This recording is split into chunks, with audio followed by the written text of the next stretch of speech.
एक सहाबी थे, घर आके अपनी बीवी को बताया कि नबी पाक अलैहिस्सलाम फरमाने लगे आज हुजूर ने फरमाया है कि जिससे अल्लाह प्यार करता है उसे आजमाइशों में डालता है। बीबी खामोश हो गई, सुन लिया। रात शौहर ने पानी मांगा तो सारी रात पानी लेके खड़ी रही। सवेरे शौहर कहने लगा बड़ा राजी हूँ, कुछ मांग ले। कहने लगी तलाक दे दे मुझे।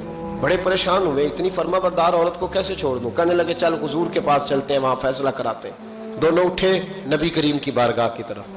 रास्ते में सहाबी का ठोकर लगी, पैर की घुटना जमीन पे लगा, फट गया, कई जगह से खून निकला।